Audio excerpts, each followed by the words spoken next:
The November rain hammered against the floor-to-ceiling windows of the Madison and Cross Financial Building, turning Manhattan into a blur of gray concrete and yellow taxi lights. Emma Carter sat at her desk on the 42nd floor, her green eyes scanning rows of numbers that seemed to blur together after 12 hours of continuous work. The office had emptied hours ago, leaving only the hum of computers and the distant rumble of thunder to keep her company.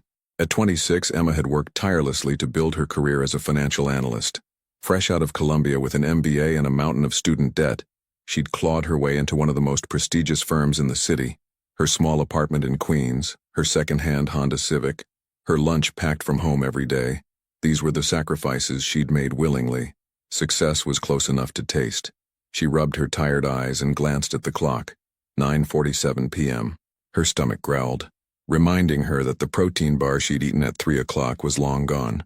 Emma saved her work. The latest audit report from Meridian Holdings, a client she'd been assigned just 3 weeks ago. Something about their accounts had been nagging at her. Inconsistencies she couldn't quite explain, but her supervisor had dismissed her concerns with a wave of his hand. "You're overthinking it, Carter. Meridian has been with us for 15 years. Focus on the Henderson portfolio instead." But Emma couldn't let it go. The numbers didn't lie even when people did. She shut down her computer and gathered her things. A worn leather bag her mother had given her for graduation, an umbrella that had seen better days, and her phone, which showed 3 missed calls from her best friend, Sarah. Emma made a mental note to call her back once she got home. The elevator ride down felt longer than usual, the mirrored walls reflecting a young woman who looked more exhausted than she wanted to admit. Her auburn hair, usually styled in a neat professional bun, had loosened throughout the day, with strands framing her pale face. She'd lost weight recently. Stress and long hours had a way of killing appetite. The lobby was empty, except for Marcus, the night security guard, who looked up from his newspaper and smiled. "Burning the midnight oil again, Miss Carter?" "Something like that, Marcus. Have a good night." "You be careful out there. Weather's getting nasty." Emma pushed through the revolving doors and immediately regretted not bringing a heavier coat. The November wind cut through her blazer like ice, and the rain had intensified, creating small rivers along the sidewalk. She popped open her umbrella and began the 3-block walk to where she'd parked her car. The streets of Midtown Manhattan were still busy despite the hour. Taxis splashing through puddles, couples hurrying toward restaurants, businessmen rushing to catch the last trains home. Emma navigated through them mechanically, her mind already planning tomorrow's tasks. She needed to request additional documents from Meridian, needed to verify those offshore accounts, She stopped suddenly. A black SUV was parked directly across from her building, engine running, windows tinted so dark she couldn't see inside. Emma had noticed it there this morning when she'd arrived at 7. Had it been there all day? A chill that had nothing to do with the weather ran down her spine. "Don't be paranoid," she muttered to herself, continuing toward the parking garage. But as she walked, she couldn't shake the feeling of being watched. The sensation crawled across her skin like invisible fingers. She glanced over her shoulder. The SUV was still there, unmoving. Another black vehicle, a sedan this time, was parked 2 blocks down. Emma quickened her pace, her heels clicking rapidly against the wet pavement. The parking garage was just ahead, its concrete entrance illuminated by harsh fluorescent lights. Safety, her car, home. She didn't notice the third vehicle until it was almost too late. As Emma stepped off the curb at the intersection of 47th and 6th Avenue, everything seemed to slow down. The traffic light was red for vehicles, green for pedestrians. She was in the crosswalk, umbrella held high, when she heard it, the roar of an engine accelerating, not slowing. Her head snapped to the left. A black Mercedes was barreling toward her, headlights blazing, going at least 60 miles per hour in a 35 zone. There was no screech of brakes, no attempt to stop. The car was aimed directly at her like a guided missile. Time fractured into horrifying clarity. Emma's brain screamed at her legs to move, but her body had frozen in terror. The Mercedes was 20 feet away, 15. The rain-slicked street made running impossible. She was going to die on a Manhattan crosswalk. Just another tragic accident in a city of 8 million people. 10 feet. She heard someone scream. Maybe it was her own voice. She couldn't tell. 5 feet. And then something slammed into her from the side. Not the car. Something else. Someone else. A force that knocked her completely off her feet, sending her umbrella flying as strong arms wrapped around her body and pulled her backward with impossible strength. They hit the ground hard, rolling, her rescuer's body absorbing most of the impact as they tumbled across the wet pavement. The Mercedes roared past exactly where she'd been standing, missing them by inches. Emma felt the heat of its engine, smelled burning rubber, heard the crash of metal as it sideswiped a parked taxi before speeding away into the night, its license plate obscured by mud. For several seconds, Emma couldn't breathe, couldn't think, could only lie there on the cold, wet ground, her heart hammering so violently she thought it might explode from her chest. "Are you hurt?" The voice was deep, commanding, with the slight rasp of someone who'd smoked expensive cigars. It came from directly above her, and Emma realized she was still being held, pressed against a solid chest, arms wrapped protectively around her body. She managed to shake her head, unable to form words. "Good. Don't move yet. Let me look at you." The arms released her carefully, and Emma found herself staring up at a face that seemed carved from stone and shadow. The man kneeling beside her was perhaps in his mid-30s, with sharp, aristocratic features that would have been beautiful if they weren't so hard. Dark hair, slightly wet from the rain, fell across his forehead, but it was his eyes that captured her attention. Ice blue, intense, penetrating, the kind of eyes that saw everything and revealed nothing. He was dressed in an immaculately tailored black suit that probably cost more than her monthly rent, though it was now wet and torn at the shoulder from their fall. His hands moved over her arms and legs with clinical efficiency, checking for injuries, and Emma noticed his knuckles were scarred, the hands of someone who'd done violence. "Nothing broken," he said, more to himself than to her. "You'll have bruises. Can you stand?" Emma nodded, still unable to find her voice. He stood in one fluid motion and extended a hand. When she took it, his grip was firm, warm despite the cold rain, and he pulled her to her feet effortlessly. The world spun for a moment and she swayed. His hand immediately moved to her waist, steadying her. "Easy. You're in shock." Around them a crowd had begun to gather. Emma heard voices, concerned questions. Someone saying they'd called 911. Her rescuer ignored them all, his attention focused entirely on her. "Did you see the driver?" someone asked. "I got a partial plate. That car didn't even try to stop. It was deliberate," the man holding Emma said, his voice cutting through the chaos like a blade. "That was an assassination attempt." The crowd went silent. Emma's eyes widened, meeting his. "What? No, that's crazy. It was just an accident. A drunk driver or—" "Look at me." His command was absolute, brooking no argument. Emma looked. That Mercedes was waiting. I watched it position itself. The driver timed your crossing perfectly. If you'd been 1 second faster or slower, you'd be dead right now. The words should have sounded paranoid, insane, but something in his absolute certainty, in the cold calculation in those blue eyes, made Emma's blood turn to ice. "Why would anyone want to kill me? I'm nobody. I'm just an analyst. You're not nobody."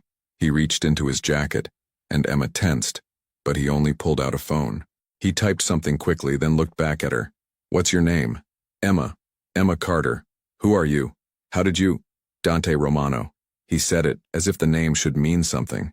When her confused expression didn't change, something almost like amusement flickered across his features. "You really don't know, do you?" Before Emma could respond, 2 more black SUVs pulled up, screeching to a halt at angles that blocked the intersection. Men in dark suits emerged, moving with military precision. They weren't police, that much was immediately obvious. "Mr. Romano," one of them said, approaching quickly. "Are you injured?" "I'm fine. Secure the area. I want camera footage from every building within 3 blocks. Find that Mercedes. It'll be ditched within 10 minutes, burned within 20. Move." The men dispersed without question, and Emma realized she was watching someone used to absolute authority. Dante turned back to her, and for the first time she saw something other than cold calculation in his expression, something that might have been concern, or perhaps possession. "You're coming with me." It wasn't a question. What? "No. I need to call the police, file a report. I need to—" "The police can't protect you from what's coming." He took her arm, gently but firmly, guiding her toward one of the SUVs. "You stumbled into something dangerous, Emma Carter. Something that people are willing to kill to keep hidden. And whether you understand it or not, you're in the center of a war now." "I don't understand anything." Emma tried to pull away, but his grip tightened. Not painfully, but inescapably. Fear finally broke through her shock. "Let go of me. You can't just—" "This is kidnapping." Dante stopped, turning to face her fully. In the harsh light of the street lamps and the flashing of approaching police sirens, his face was all sharp angles and dangerous beauty. When he spoke, his voice was low, meant only for her ears. Someone tried to murder you tonight, Emma. Not rob you, not hurt you, murder you. And that someone has resources, connections, and no conscience. In approximately 4 minutes, those police officers are going to arrive. You can go with them, file your report, go home to your apartment in Queens. Emma's eyes widened. How did he know where she lived? And by tomorrow morning, you'll be dead in your bed with a bullet in your brain. The words were delivered with such cold certainty that Emma felt her knees weaken. Or, Dante continued, his blue eyes boring into hers, you can come with me. I can protect you. I can find out who wants you dead, and why. I can keep you alive. Why? Emma whispered. Why would you do that? You don't know me. Something flickered across his face. Dark, possessive, almost predatory. He reached up and brushed a wet strand of hair from her face, his touch surprisingly gentle. Because the moment I pulled you from death, you became mine. Your life, your safety, your future, mine to protect, mine to control.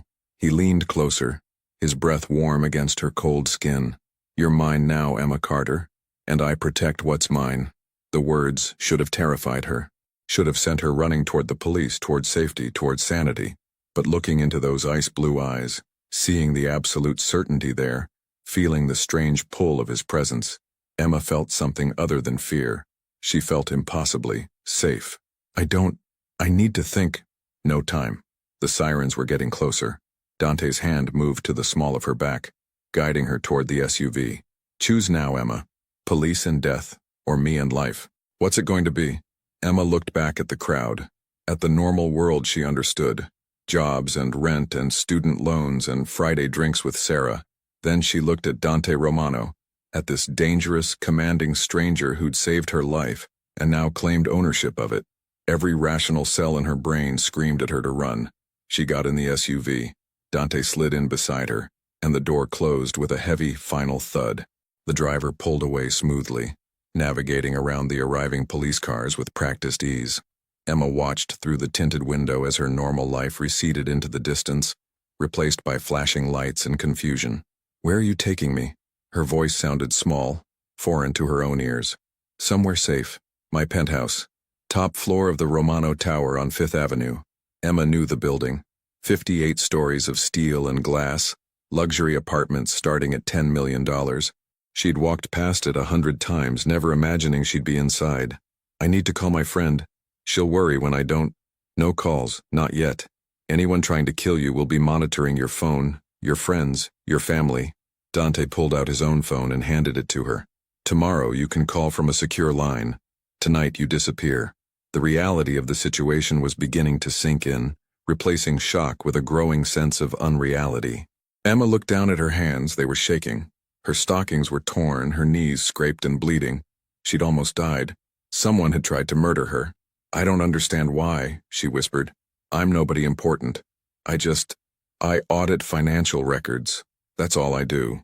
Dante studied her for a long moment, his expression unreadable. Financial records for which companies? Lots of them. Henderson Industries, Apex Capital, Meridian Holdings.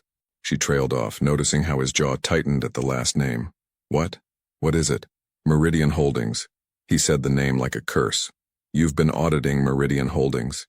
Yes, for 3 weeks. I found some irregularities in their offshore accounts, unusual transfers, but my supervisor said. Emma stopped, her analytical mind finally connecting the dots. Oh God, they're laundering money, aren't they? That's why the accounts don't make sense. That's why you're a liability, Dante finished. You saw something you weren't supposed to see, asked questions you weren't supposed to ask, and now you know too much. The SUV turned onto 5th Avenue, and Emma felt tears burning behind her eyes, tears of fear, exhaustion, and overwhelming confusion. Who are you? She asked again, her voice breaking. Who are you, really? Dante turned to look at her, and in the passing streetlights his face was all shadow and sharp edges. I'm the man who's going to keep you alive, he said. And in this city, Emma Carter, that makes me the most dangerous man you'll ever meet. The SUV pulled into an underground garage, descending into levels of concrete and security that seemed to go on forever. Emma realized with a sinking feeling that she'd just walked willingly into a cage. But as Dante's hand found hers in the darkness, warm and steady and strong, she couldn't quite bring herself to regret it. Not yet. Emma woke to sunlight streaming through floor-to-ceiling windows, the kind of golden morning light that made Manhattan look almost beautiful. For a disoriented moment, she didn't remember where she was. The bed beneath her was obscenely comfortable, wrapped in sheets that felt like liquid silk. The ceiling above her was high, decorated with subtle crown molding that spoke of old money and older power. Then it all came rushing back. The rain, the Mercedes, the blue eyes of the man who'd saved her, the man who'd claimed her. Emma sat up quickly, her heart racing. She was still wearing her clothes from last night, though someone had removed her torn stockings and ruined shoes. A soft cashmere blanket had been draped over her. Beside the bed on an antique nightstand sat a glass of water and 2 aspirin, along with a handwritten note in sharp masculine script. For the headache you'll have when you wake. Bathroom through the door on your left. Fresh clothes in the closet. Don't try to leave. You won't get past the first security checkpoint. We'll talk when you're ready. D. The casual arrogance of the note made Emma's jaw clench. She crumpled it in her fist and threw back the covers, her bare feet sinking into carpet so plush it felt criminal. The room was enormous, easily twice the size of her entire Queen's apartment, decorated in tones of cream and gold with tasteful modern art on the walls. Through the windows she could see Central Park sprawling below like a green jewel in the concrete crown of the city. She was high up, very high up. Emma found the bathroom and stopped short in the doorway, momentarily stunned. It was larger than her bedroom back home, all white marble and gold fixtures, with a shower that could fit 6 people, and a soaking tub carved from a single piece of stone. Fluffy white towels were stacked on heated racks, and an array of expensive toiletries lined the countertop, all unopened, she noticed, as if they'd been purchased specifically for her. The thought made her skin crawl and her stomach flutter in equal measure. She caught sight of herself in the mirror and winced. Her makeup was smudged, her hair a tangled mess, and dark circles shadowed her eyes. But it was the look in those eyes that disturbed her most, a mixture of fear and something else, something that looked disturbingly like excitement. "Get yourself together, Carter," she muttered, turning on the tap and splashing cold water on her face. 20 minutes later, showered and dressed in clothes she'd found in the closet, designer jeans that fit perfectly, a soft ivory sweater, and new shoes that were exactly her size, Emma steeled herself and opened the bedroom door. The penthouse beyond was breathtaking. She stepped into an open-concept living space that seemed to go on forever, all clean lines and expensive minimalism. The entire outer wall was glass, offering a panoramic view of Manhattan that must have cost a fortune. The furnishings were elegant but masculine: leather sofas, dark wood, abstract art that Emma recognized from her art history classes as originals worth millions. But it was the man standing at the windows, coffee cup in hand, who commanded her attention. Dante Romano looked different in the morning light. He'd changed into charcoal slacks and a black dress shirt with the sleeves rolled up, revealing forearms corded with muscle and marked with scars. His dark hair was still damp, suggesting a recent shower. He turned as she entered, and those ice-blue eyes assessed her with an intensity that made her feel exposed. "You're awake. Good. Coffee?" The casual greeting after everything that had happened last night made Emma's temper flare. "Coffee? You kidnapped me, brought me to your fortress, and you're offering me coffee?" Her voice rose with each word. "I want answers.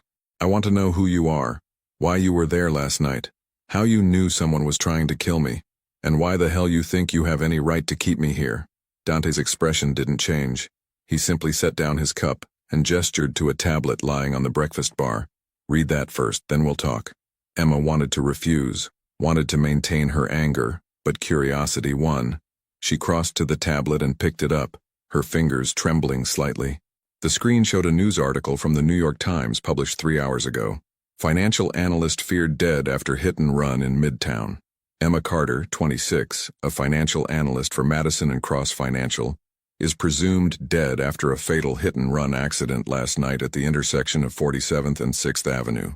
Police report that Ms. Carter was struck by a vehicle that fled the scene. Despite extensive searches, no body has been recovered, though witnesses report seeing the collision. The driver remains at large. Ms. Carter's family has been notified and requests privacy during this difficult time. Emma's legs gave out, and she sank onto one of the bar stools, the tablet nearly slipping from her nerveless fingers. "They think I'm dead. she whispered. We made sure they think you're dead, Dante corrected, moving closer. My people cleaned the scene before the police arrived. Removed your umbrella, your bag, any evidence you survived. As far as the world is concerned, Emma Carter died last night. My family, Emma's voice broke. Oh God, my parents, my sister, they think you're dead. Yes, it's better this way. Emma's head snapped up, fury replacing shock. Better? You think it's better that my family believes I'm dead? You had no right. I had every right. Dante's voice didn't rise, but it filled the space with authority. Because the alternative is them planning your real funeral within 48 hours. The people who tried to kill you last night aren't going to stop. They have resources, Emma, money, connections, people in the police department, in the mayor's office, everywhere. If they knew you survived, they'd come for you again. And next time, I might not be there to pull you out of the way. The brutal honesty in his words silenced her protests. Emma looked back down at the article, at her own photo, a professional headshot from the Madison and Cross website, staring back at her. She looked so young in it, so naive, smiling at a camera with no idea that her life was about to explode. I still don't understand, she said quietly. Why were you there? How did you know? Dante poured 2 cups of coffee with practiced ease, adding cream to one without asking, somehow knowing how she took it, and set it in front of her. Then he settled onto the stool beside her, close enough that she could smell his cologne, something expensive and dark. Do you know what I do, Emma? You said your name like I should recognize it, but I don't. Should I? A ghost of a smile crossed his lips. Most people in this city know the Romano name. We're entrepreneurs. Import-export, real estate, legitimate businesses that make legitimate money. He paused, those blue eyes pinning her. And a substantial amount of money that isn't legitimate at all. The implication hung in the air between them. Emma couldn't quite say the word. Mafia. Dante said it for her casually, as if discussing the weather. 4th generation. My great-grandfather came from Sicily in 1923 and built an empire from nothing. My grandfather expanded it. My father consolidated it. And I'm trying to evolve it. Emma should have run. Should have screamed. Should have done anything except sit there, coffee cup warming her hands, listening to a mafia boss explain his criminal dynasty as if it were a TED Talk. You're insane, she breathed. This is insane. I need to leave. I need to go to the police. Tell them I'm alive, that I what? Saved your life? Gave you shelter? The police can't protect you, Emma. Half of them are on someone's payroll. Maybe mine. Maybe my enemies. You walk into a police station and you'll be dead before you finish giving your statement. Then I'll go to the FBI, the FBI. Dante's laugh was bitter. You think federal agents are immune to corruption? Emma, the people who want you dead operate at levels you can't imagine. They have senators in their pockets, judges on their payroll, agents on their leash. The only way you survive is if you're under my protection. Emma set down her coffee cup with a sharp click. And what exactly does your protection cost me? Something dangerous flashed in Dante's eyes. He leaned closer, invading her space, his voice dropping to a low rumble that she felt in her chest. I told you last night. You're mine now. That means you live where I say, go where I say, do what I say. It means your life, your safety, your future. All of it belongs to me until this is over. That's not protection, Emma said, meeting his gaze despite the fear coursing through her. That's ownership. In my world, they're the same thing. The silence stretched between them, charged with tension. Emma could feel her heart pounding, could feel the heat radiating from his body, could see the pulse beating at his throat. He was dangerous. Everything about him screamed danger. But God help her, she was drawn to him anyway. Why? She asked finally. Why do you care if I live or die? You don't know me. Dante studied her for a long moment, something unreadable crossing his features. 3 weeks ago, when you started auditing Meridian Holdings, you triggered an alarm in our system. We monitor certain companies, certain accounts. Meridian is owned by the Kozlov family, Russian Mafia, my biggest rival. They use your firm to clean their money because Madison and Cross has a reputation for looking the other way when the price is right. Emma felt sick.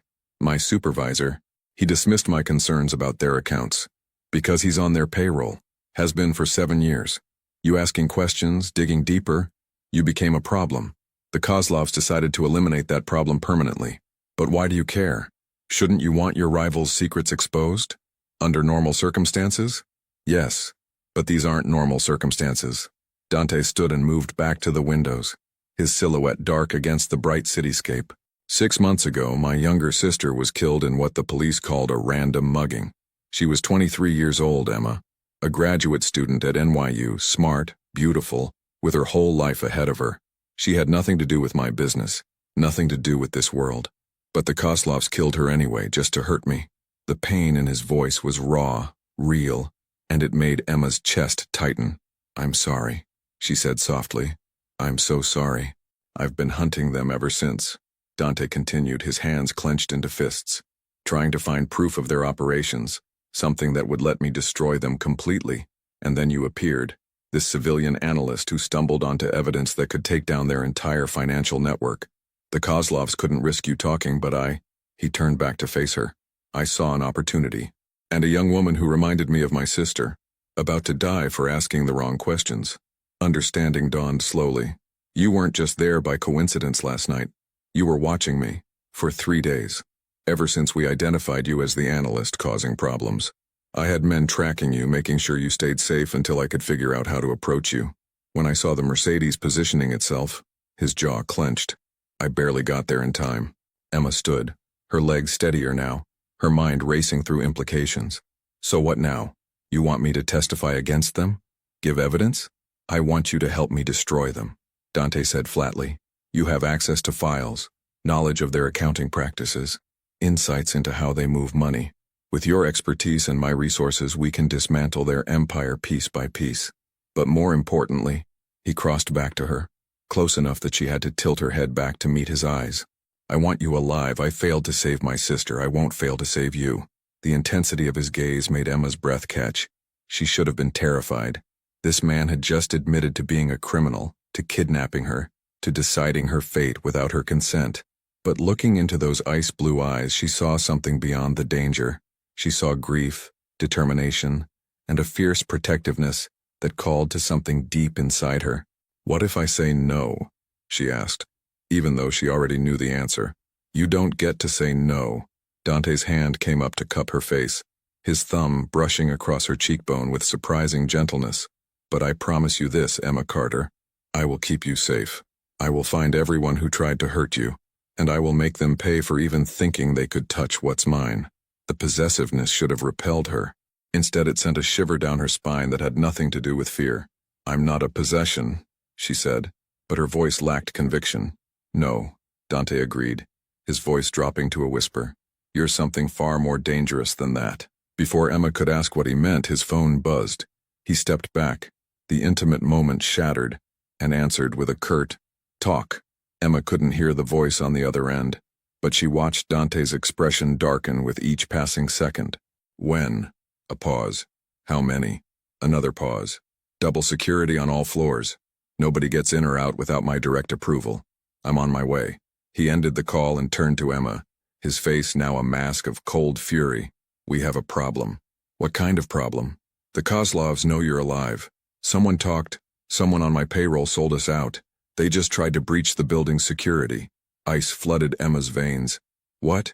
They didn't get past the lobby, but they know you're here. Which means this penthouse just became a fortress. Dante moved to a panel on the wall and pressed his thumb against it. A hidden door slid open, revealing an array of weapons that made Emma's stomach drop. He pulled out a handgun, checked the magazine with practiced efficiency, and holstered it at the small of his back. What are you doing? Emma's voice climbed an octave.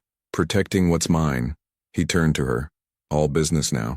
There are 12 men stationed throughout this penthouse. 6 more in the elevator lobby. 20 on rotation in the building. Nobody gets to you without going through all of them first. And me. He crossed to her, gripping her shoulders. Emma, listen to me very carefully. You don't leave this penthouse. You don't go near the windows. You don't answer any communications that don't come directly from me. Understood? Emma nodded, unable to form words. Say it. I understand. Good. His grip softened, became almost a caress. I need to handle this situation. Make some calls, remind certain people what happens when they betray me. You'll be safe here. Marco will be right outside your bedroom door. He's been with my family for 20 years. You can trust him with your life. As if on cue, a man appeared in the living room, Tall, broad-shouldered, with graying hair and the bearing of a soldier. He nodded respectfully to Emma. "Marco, this is Emma Carter. She doesn't leave your sight. Anyone tries to get to her, you know what to do." "Yes, sir." Dante turned back to Emma, and for just a moment his mask slipped. She saw worry there, genuine concern, and something else that made her heart skip. "Will you be okay?" she asked before she could stop herself. His lips quirked in a small, dangerous smile. "Worried about me, Emma?" She didn't know how to answer that. Didn't know why her chest felt tight at the thought of him walking into danger. Dante leaned in and pressed a kiss to her forehead. Brief, possessive, burning. "I'll be back before dark. Try not to miss me too much." And then he was gone, leaving Emma standing in the center of a luxury prison, watching through bulletproof glass as the city sprawled below, oblivious to the war being waged in its shadows. Marco cleared his throat gently. "Can I get you anything, Miss Carter? Breakfast? More coffee?" Emma turned to look at the man who was now her guard, her keeper, her protection. He had kind eyes, she noticed. The eyes of someone who'd seen terrible things but hadn't let them destroy his humanity. "Can you tell me the truth?" she asked. "About who Dante Romano really is?" Marco was quiet for a long moment, considering. "Mr. Romano is a complicated man, Miss Carter. He's done things that would horrify you, but he's also done things that would amaze you. He's protected this city when no one else could. He's kept the peace between families that would otherwise paint the streets red. And he's carried the weight of his father's empire since he was barely more than a boy." Marco met her eyes. "Is he dangerous? Absolutely. But I've served 3 generations of Romanos, and I can tell you this. When Dante Romano claims something as his, he protects it with everything he has. You're safer with him than you would be anywhere else in this world." Emma looked back out at the city, at the life she used to have somewhere down there in those streets. A life that was now dead, mourned, buried. "What if I don't want to be claimed?" she whispered. Marco's answer was gentle but firm. "Then you should have run last night when you had the chance. Because now that he's seen you, saved you, claimed you, Mr. Romano doesn't let go of what's his. Ever." The words settled over Emma like a prophecy. Outside, the November sun climbed higher, burning away the morning mist. And somewhere in the concrete canyons below, Dante Romano was hunting the men who dared to threaten what belonged to him. Emma touched her forehead where he'd kissed her, her fingers trembling. What had she gotten herself into? 5 days. Emma had been trapped in Dante's penthouse for 5 days, and she was beginning to lose her mind. Not from fear, though that would have been reasonable. Not from boredom, though the gilded cage was still a cage.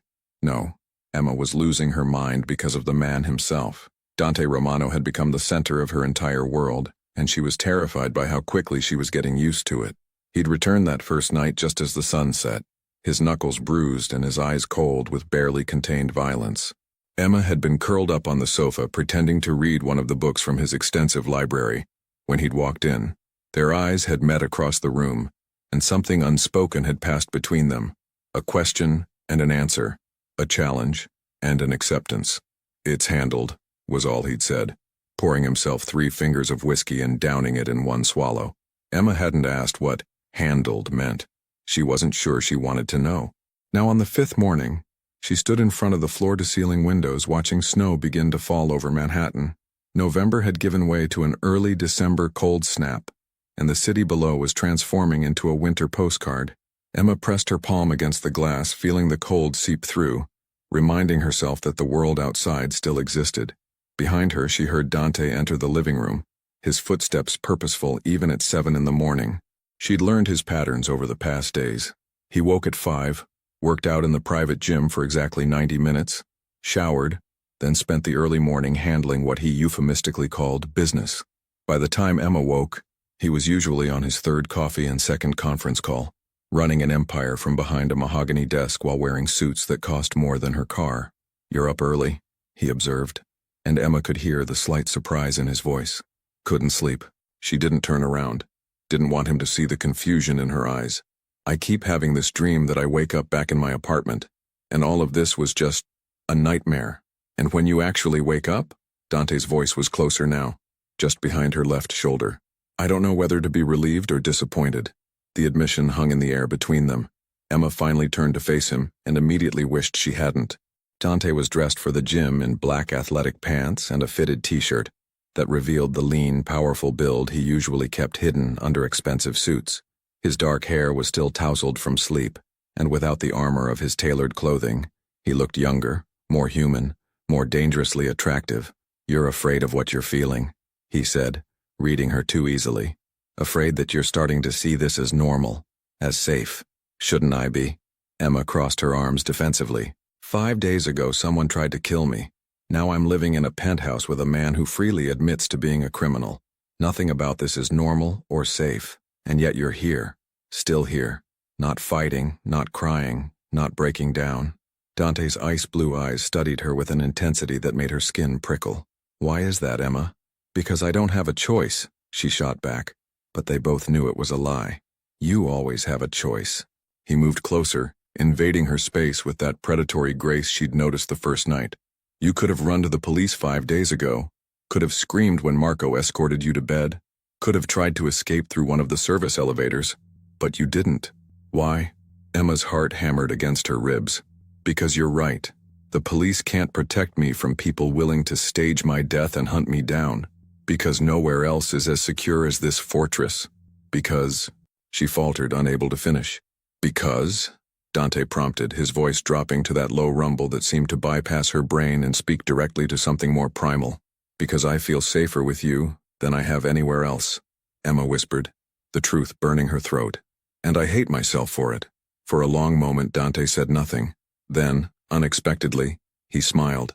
Not the cold, dangerous smile she'd seen him use with his men, but something genuine, almost vulnerable. "Don't hate yourself for wanting to survive, Emma. It's the most human thing in the world." He reached out and tucked a strand of her auburn hair behind her ear, his touch feather-light. "Come on, I'll make breakfast." The domesticity of the offer was so jarring that Emma laughed, a slightly hysterical sound. "You cook? I'm Italian, aren't I?" "Of course I cook." He headed toward the kitchen, throwing over his shoulder. "Besides, you've been eating Marco's cooking all week." The man's loyal, but his scrambled eggs could be used as weapon. Despite everything, Emma found herself following him, drawn by curiosity and something she refused to examine too closely. The kitchen was a chef's dream, all marble countertops and professional-grade appliances. Dante moved through it with easy familiarity, pulling ingredients from the massive refrigerator. Eggs, cream, fresh herbs, Parmesan cheese. "Sit," he commanded, gesturing to one of the bar stools. Emma sat watching as he worked with surprising skill, whisking eggs in a copper bowl, chopping herbs with a knife that looked dangerously sharp. His movements were efficient, practiced, hypnotic. She found herself staring at his hands, those scarred, capable hands that could break bones or create beauty with equal ease. "My grandmother taught me," Dante said without looking up, somehow sensing her question. "Nonna Isabella. She came from Sicily with nothing but recipes and stubbornness. Said that any man who couldn't feed himself was only half a man." A shadow crossed his face. "She died when I was 16. Made me promise on her deathbed that I'd never forget where we came from." "And where was that?" Emma asked softly, sensing she was seeing something Dante rarely showed anyone. "Poverty. Real poverty. The kind Americans don't understand. My great-grandfather came here with $5 and a willingness to do anything, absolutely anything, to survive. The Mafia wasn't a choice for him, Emma. It was the only option for a man who couldn't speak English, couldn't read, couldn't get legitimate work because of the color of his skin and the sound of his name." He poured the eggs into a heated pan, the sizzle filling the silence. "By the time my father took over, we'd built an empire. Restaurants, construction companies, real estate.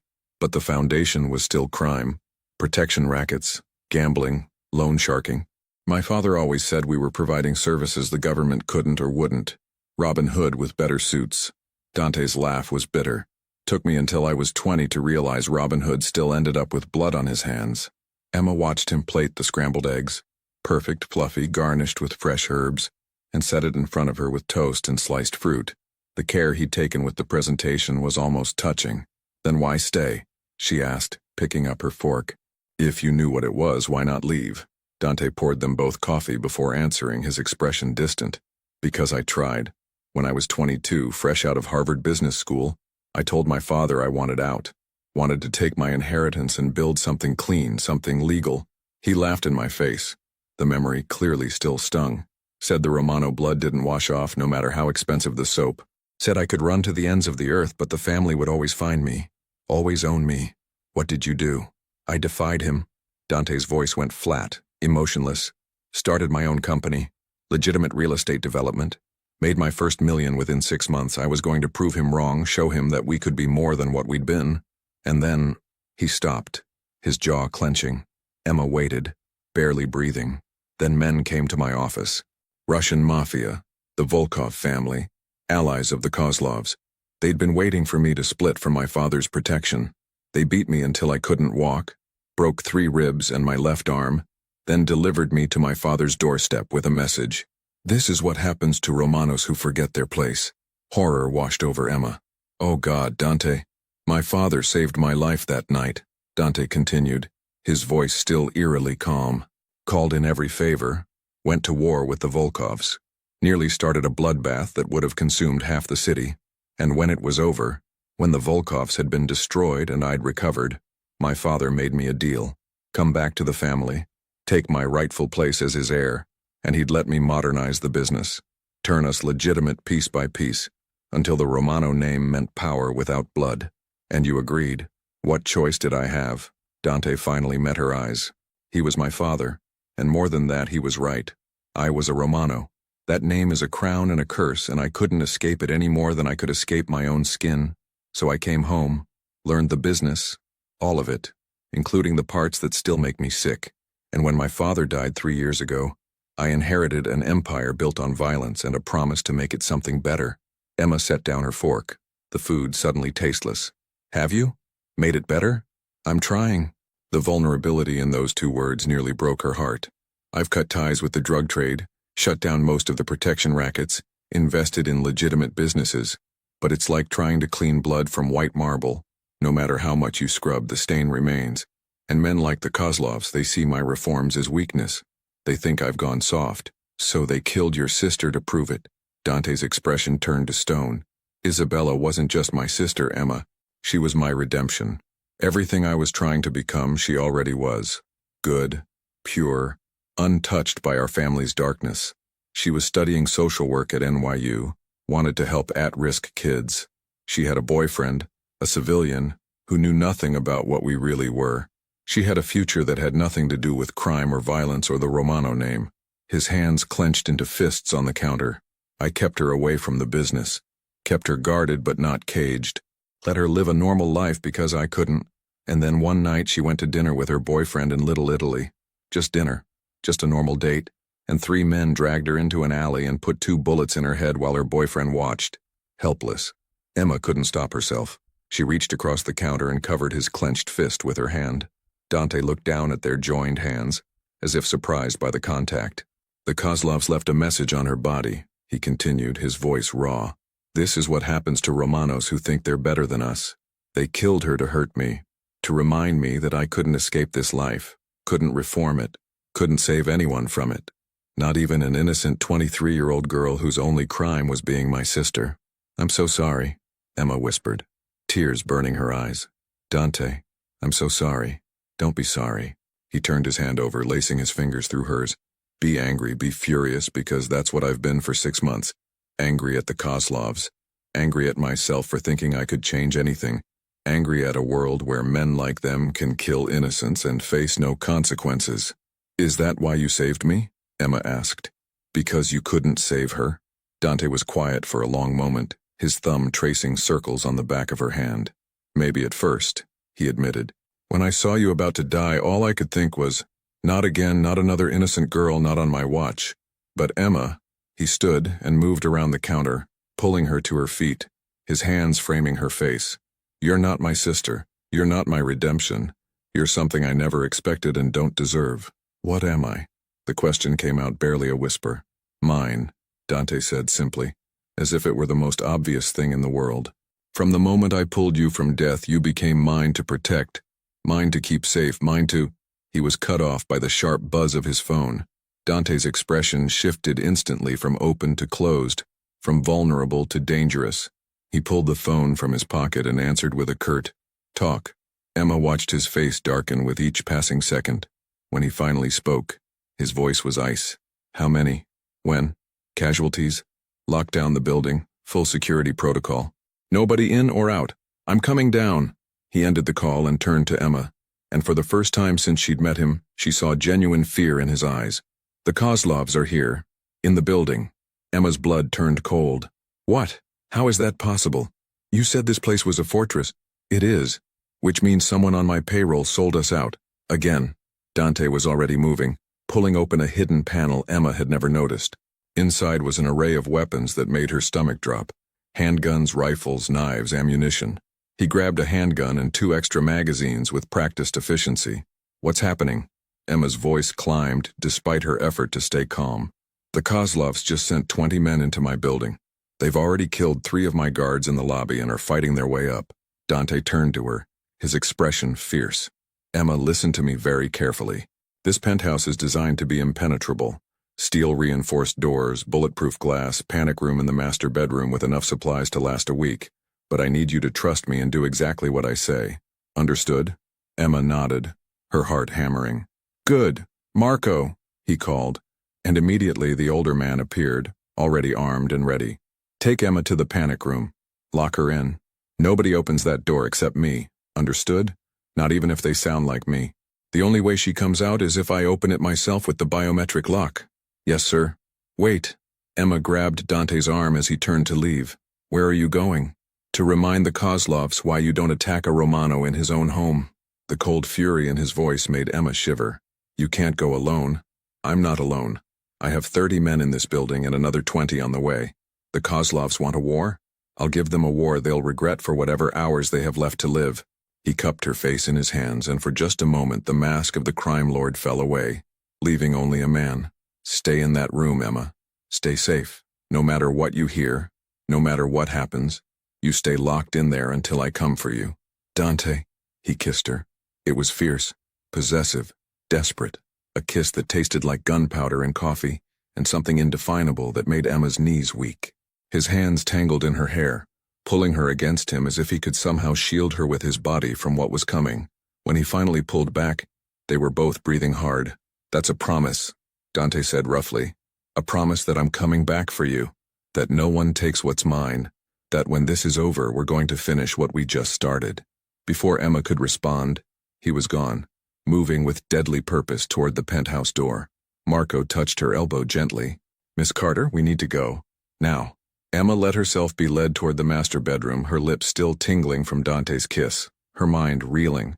As they reached the bedroom, she heard the first gunshot echo through the building. Distant, but unmistakable. The war had begun. Marco revealed a hidden door in the back of the walk-in closet, leading to a room Emma had never known existed. It was small but comfortable, with a bed, bathroom, kitchenette, and wall of monitors showing various angles of the building. He ushered her inside and turned to leave. Marco, wait. Emma caught his arm. Is he going to be okay? The older man's expression softened. Mr. Romano has been fighting wars since before you were born, Miss Carter. He's survived things that would destroy most men. If anyone can end this, it's him. But nothing is certain in war, Marco finished for her. Which is why he needs to know you're safe. It's the only way he can focus on staying alive, knowing that you're protected, waiting for him. He squeezed her shoulder. Have faith. Dante Romano didn't survive this long by being careless. Then he was gone, and Emma heard the heavy locks engage, sealing her in. She was alone. Emma moved to the monitors, her hands shaking as she tried to make sense of the different camera feeds. She could see the penthouse living room, empty. The elevator lobby, 2 of Dante's men crouched behind overturned furniture, guns drawn. The stairwell, her breath caught. Men in dark tactical gear were pouring up the stairs, moving with military precision. The Kozlovs. Even through the grainy security footage, Emma could see they were heavily armed and organized. This wasn't a spur-of-the-moment attack. This was a planned assault. Another camera showed Dante striding through a hallway on a lower floor, flanked by 4 of his men. Even in the black and white footage, his presence was commanding, dangerous. He moved like a predator, gun held with professional ease, every line of his body coiled for violence. Emma pressed her hand against the monitor, wishing she could reach through the screen and pull him back to safety. Please, she whispered to no one. Please come back to me. The sound of gunfire intensified, echoing through the building like thunder.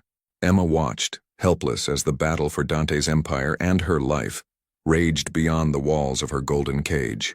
And for the first time since this nightmare began, Emma Carter admitted the truth she'd been avoiding. She didn't just feel safe with Dante Romano. She was falling for him. The realization terrified her more than any assassin ever could. The gunfire had stopped. Emma stared at the monitors, her heart in her throat, watching static-filled screens that showed nothing but empty hallways and motionless bodies. 15 minutes of hell. Explosions. Shouting. The unmistakable sound of men dying. And then, silence. The worst kind of silence. She'd watched Dante disappear into a stairwell 20 minutes ago, followed by his men. The camera there had gone dark 3 minutes later, either shot out or destroyed. Now she had no idea where he was, if he was alive, if he was... No, she couldn't think like that. Emma paced the small panic room, her hands trembling, her mind racing through every terrible possibility. The Kozlovs had come with 20 men. How many did Dante have? Were they enough? Had the attack been a diversion for something worse? One of the monitors flickered back to life, the penthouse living room. Emma rushed to it, pressing close to the screen. The room was destroyed. Furniture overturned, bullet holes in the walls, blood on the marble floor. Her breath caught in her chest. Whose blood? Dante's? Then she saw movement. The penthouse door burst open and men flooded in. 6 of them dressed in black tactical gear, weapons raised. Not Dante's men. Emma could tell from their movements, their formation. These were the Kozlov soldiers, and they were searching for her. "Check every room," one of them barked in accented English. "Romano's whore has to be here somewhere. Victor wants her alive." Emma's blood turned to ice. She backed away from the monitor, her mind screaming that she needed to hide, to run, but there was nowhere to go. The panic room was secure, Marco had said. Dante had promised she'd be safe, but promises meant nothing if Dante was dead. The soldiers moved through the penthouse methodically, kicking open doors, ransacking rooms. Emma watched helplessly as they approached the master bedroom. Her bedroom. The bedroom that concealed the panic room entrance. "Boss said Romano's protective of this one," another soldier said, his laugh cruel. "Must be special. Maybe we have some fun before we deliver her, yeah?" Bile rose in Emma's throat. They entered the bedroom, moved to the closet. One of them, a massive man with a shaved head, ran his hands along the wall, searching for the hidden panel. "There's something here," he muttered. "Wall sounds hollow." Emma's hands flew to her mouth, stifling a scream. They were going to find her. They were going to find her, and Dante wasn't here, and she was going to die or worse in this concrete tomb. The soldier's hand found the seam of the hidden door, and then the lights went out. Every monitor went black. The panic room plunged into absolute darkness. Emma heard a distant mechanical hum, backup generators engaging, but the screen stayed dead. Then she heard it. Gunfire. Close. So close it sounded like it was right outside the panic room door. Men screaming. Orders shouted in Russian. The distinctive sound of someone choking, dying. And through it all, a voice. Cold. Controlled. Absolutely lethal. "You came into my home. Dante." Emma's knees nearly buckled with relief so intense it was painful. He was alive. He was here. More gunfire. A body hitting the floor with a wet thud. Someone begging in Russian.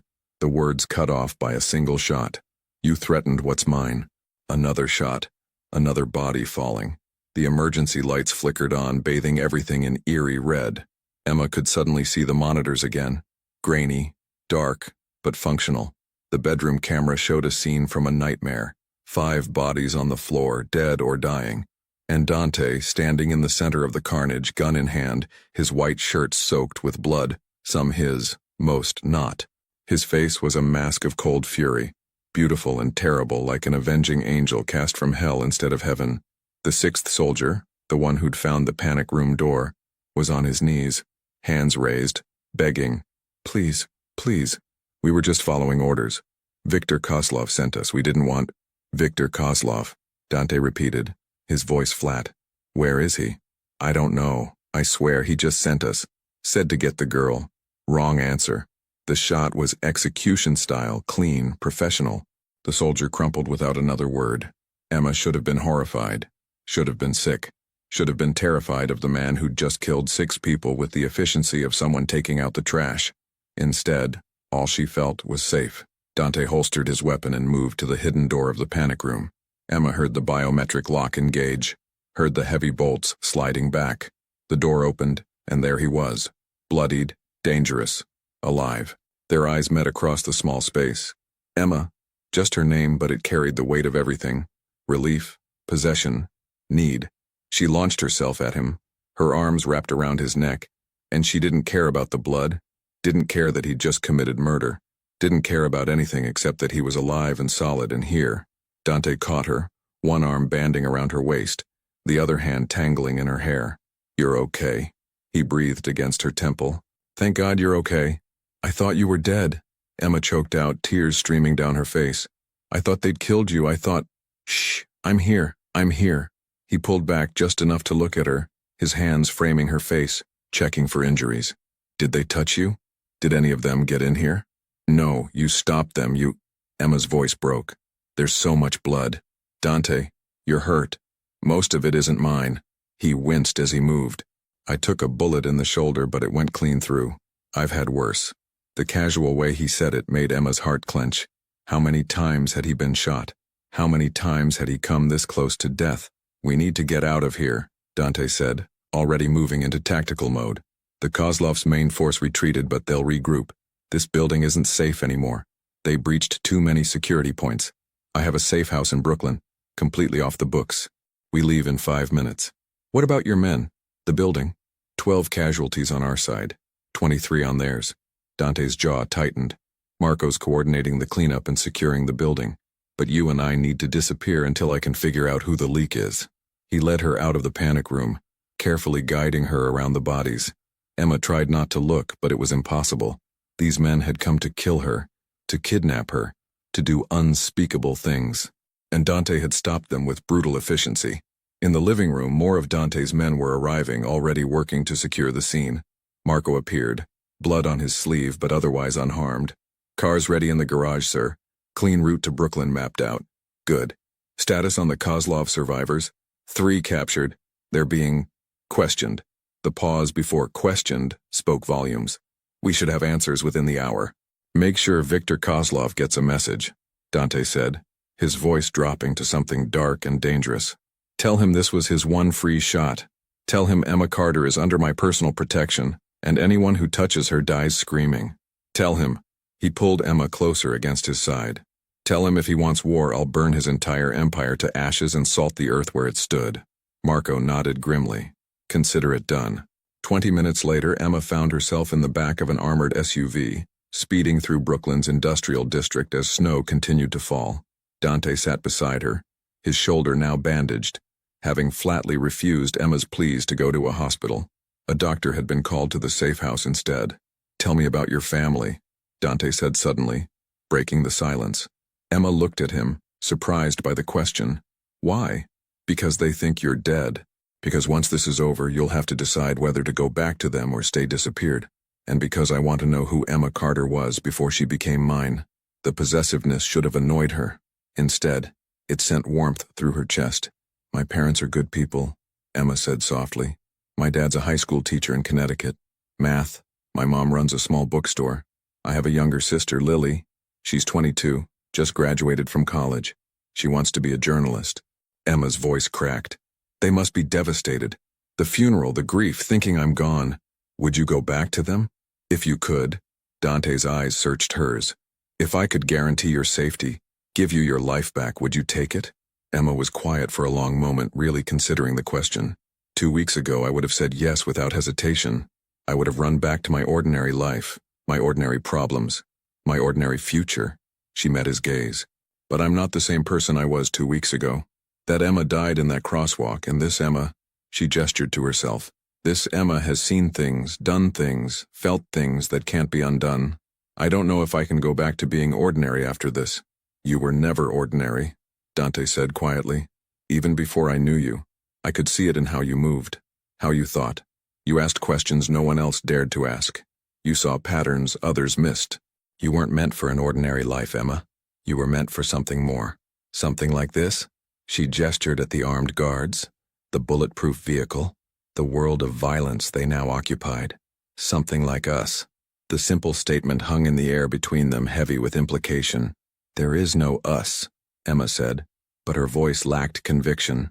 "You're my captor, my protector maybe, but still, I'm the man you kissed back this morning, Dante interrupted. The man you ran to when I opened that door. The man you were terrified had died. He shifted closer, his hand coming up to cup her face. Don't lie to yourself, Emma. There's been an us since the moment I pulled you from death. The only question is whether you're brave enough to admit it. Emma's breath caught. He was right, and she knew it. Somewhere between the fear and the forced proximity, between watching him cook her breakfast and watching him kill to protect her, she'd crossed a line she couldn't uncross. This is insane, she whispered. You're a criminal. You've killed people. You've built your life on violence and crime, and I'm the only man in this city who can keep you alive, Dante finished. The only man who's willing to burn down empires to protect you. The only man who sees you as something more precious than all the money and power in the world. His thumb traced her lower lip. Does that make me a monster? Probably. But Emma, I stopped pretending to be anything else the day they killed my sister.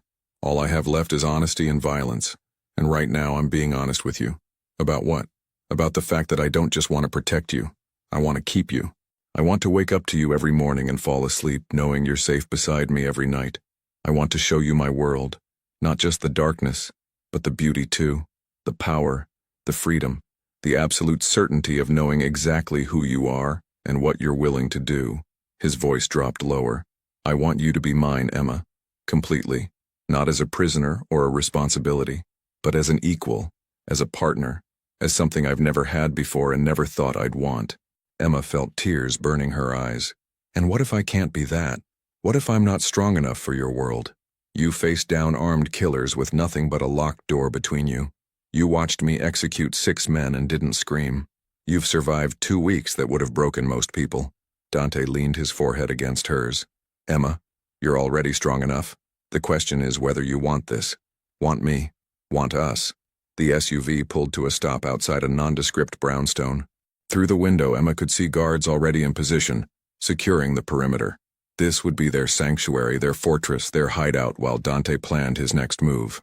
She looked at the man beside her, bloodied, dangerous, offering her a life that made no sense but somehow felt more real than anything she'd ever known. I'm terrified, she admitted. Good. Fear keeps you sharp. Dante smiled, that rare, genuine smile that transformed his face. Stay terrified with me, Emma. Let's see where it leads. And then he kissed her again. Slower this time, deeper. A kiss that tasted like promises and danger and possibility. When they finally broke apart, Emma knew she'd made her choice. She'd chosen the monster. And God help her, she didn't regret it. 6 months later, Emma Carter stood in the conference room of Romano Tower, facing 12 men who'd built their lives on violence and intimidation. She was no longer the terrified analyst who'd nearly died in a crosswalk. Now she was something else entirely. The Meridian accounts are clean, she announced, closing her laptop. All offshore holdings have been liquidated and reinvested in legitimate enterprises. The FBI has nothing to connect us to the Kozlov money laundering operation. The men nodded, a mixture of respect and wariness in their eyes. Emma had earned her place at this table through intelligence and courage, and by taking a bullet meant for their boss. Dante entered, commanding immediate attention. His eyes found Emma's across the room, and something passed between them. Intimate, possessive, equal. Gentlemen, we're done here. His dismissal was absolute. The men filed out, leaving them alone. Emma touched the scar on her shoulder unconsciously, remembering the final confrontation with Viktor Kozlov. She'd seen the gun, seen the trajectory, and moved without thinking. The bullet had torn through her shoulder instead of Dante's heart. Viktor had died seconds later, executed by a man who'd nearly lost everything. Still bothers you? Dante asked, noticing the gesture. Sometimes. Reminds me how close we came. He crossed to her, hands framing her face. You saved my life. You saved mine first. Emma smiled. I'd say that makes us even. Never even. You gave up everything for me. Your family, your identity, your future. Emma thought about her parents in Connecticut, believing their daughter was dead. Dante had eventually arranged a carefully encrypted message. I'm alive. I'm safe. I can't come home. I love you. It wasn't enough, but it was all she could give them. I didn't give up my future, she corrected. I chose a different one. With a criminal. With a man trying to be better than his father. With a man who's transforming an empire built on blood into something legitimate. She pressed closer. With the man I love. Dante's expression softened. that rare vulnerability he showed only to her. The FBI offered you immunity yesterday, full witness protection, new identity, a chance to go home. Emma's heart stuttered. How do you know that? I know everything that concerns you. His thumb traced her cheekbone. What did you tell them? That Emma Carter died 6 months ago in a hit and run. She held his gaze steadily. And that the woman I've become has no interest in going back to who she was. Emma. No. She cut him off firmly. You told me I was yours that first night. You were wrong. I'm not yours, Dante. You're not my owner or my captor. But we belong to each other. Partners. Equals. Building something together that's bigger than either of us alone. Relief and love flooded his features. I don't deserve you. Probably not. Emma smiled.